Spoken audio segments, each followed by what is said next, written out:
கர்த்தருடைய பரிசுத்த நாமம் மகிமைப்படுவதாக. 5/5/2026 செவ்வாய்க்கிழமை, புதிய நாள், புதிய கால வேளைக்காய் கர்த்தரை துதிக்கிறேன், ஸ்தோத்திரிக்கிறேன்.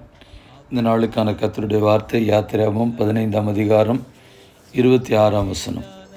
நான் எகிப்தியருக்கு வரப்பண்ணின வியாதிகளில் ஒன்றையும் உனக்கு வரப்பண்ணேன். நானே உன் பரிகாரியாகிய கர்த்தர். I will put none of these diseases upon thee, which I have brought upon the Egyptians, for I am the Lord that healeth thee. கர்த்தருடைய நாமம் மகிமைப்படுவதாக. பரிகாரியாகிய கர்த்தர் என்கிற வார்த்தைகளிலே சில நிமிடங்கள் ஆண்டுடைய வார்த்தையை நாம் கேட்கலாம். மெய்யாகவே மருந்து மாத்திரைகள் நமக்கு நிரந்தரமான விடுதலையை கொடுக்க போகிறதில்லை.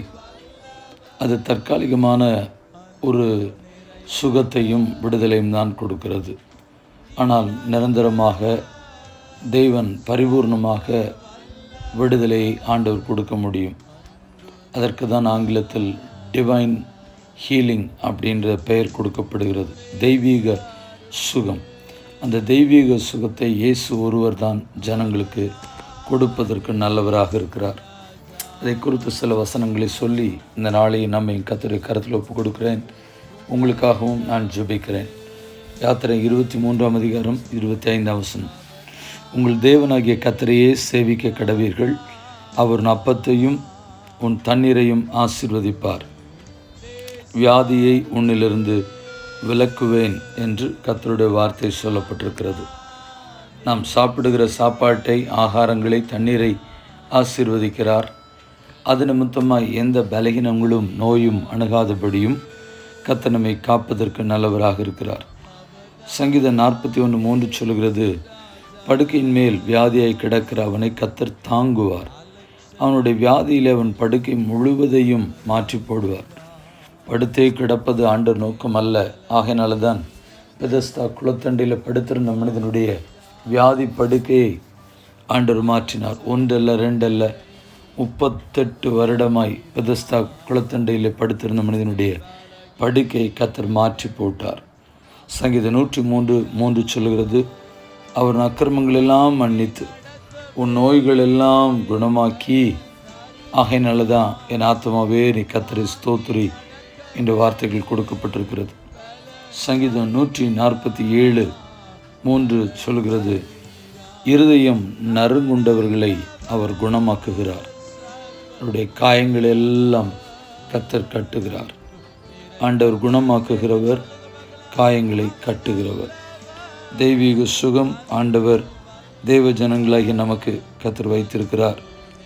சுகத்தை அவருடைய தழும்புள்ள கரத்தினாலே சுகத்தை நம்மால் பெற்றுக்கொள்ள முடியும். மத்தேயு 9ஆம் அதிகாரம் 35ஆம் வசனம் சொல்லுகிறது, இயேசு தம்முடைய சீஷர்களை பார்த்து சொல்லுகிறார், இயேசுவும் செய்தார்.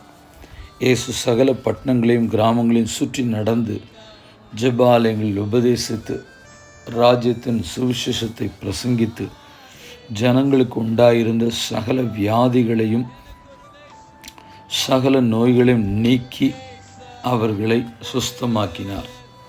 ஆம் பிரியமானவர்களே, நம்முடைய ஆண்டவர் நோய்களை, பேய்களை, சாபத்திலிருந்து, கட்டுகளிலிருந்து விடுதலை கொடுப்பதற்கு ஆண்டவர் நல்லவராக இருக்கிறார். யாக்கோபு 5ஆம் அதிகாரம் 14-15 வசனம் சொல்லுகிறது, உங்களில் ஒருவன் வியாதிப்பட்டால் அவன் சபை மூப்பர்களை வரவழைப்பானாக. அவர்கள் கர்த்தருடைய நாமத்தினாலே அவனுக்கு எண்ணெய் பூசி அவனுக்காக ஜெபம் பண்ண கடவர்கள். அப்பொழுது விசுவாசமுள்ள ஜெபம் பிணியாளியை ரட்சிக்கும், கர்த்தர் அவனை எழுப்புவார் என்று வசனம் சொல்லுகிறது. ஆம் பிரியமானவர்களே, தேவன் கொடுத்த அதிகாரத்தை நாம் பயன்படுத்துவோம். விசுவாசிக்கிறவர்களால் நடக்கும் அடையாளங்களை சபைகளுக்குள்ளே நாம் செயல்படுத்துவோம், ஜனங்களுக்குள்ளே செயல்படுத்துவோம். தெய்வீக சுகத்தை ஜனங்களுக்கு பெற்றுக் கொடுப்போம். தேவ நாமத்தை மகிமைப்படுத்துவோம். நாமும் சுகமடைவோம், சுகமாக்குவோம். ஜெபிப்போம். பரிசுத்தமுள்ள நல்ல தேவனே, இந்த ஆசீர்வதிக்கப்பட்ட புதிய நாளுக்காக நன்றி செலுத்துகிறோம். ஒவ்வொரு நாளும் கிருபையை இரக்கமாக எங்கள் வழி நடத்துகிறவர். தொடர்ந்து எங்களையும் ஆண்டவர் தெய்வீக சுகத்தை கட்டளையிட நாங்கள் ஜெபிக்கிறோம்.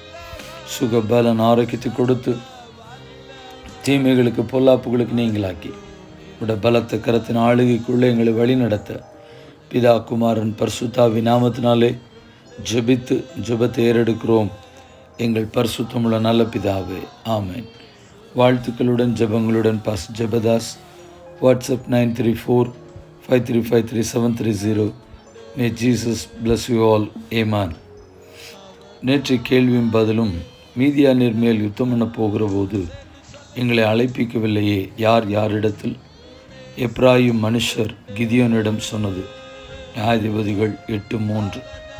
இந்த நாளுக்கான கேள்வி, வியாதி நீங்கி பிழைப்பீர் என்று அவனுக்கு சொல்லு. யார் யாரிடத்தில் சொன்னது? மீண்டும் வார்த்தைகளுடன் ஜெபங்களுடன் நாளை தினத்தில் உங்களை சந்திக்கிறேன். ஆமேன்.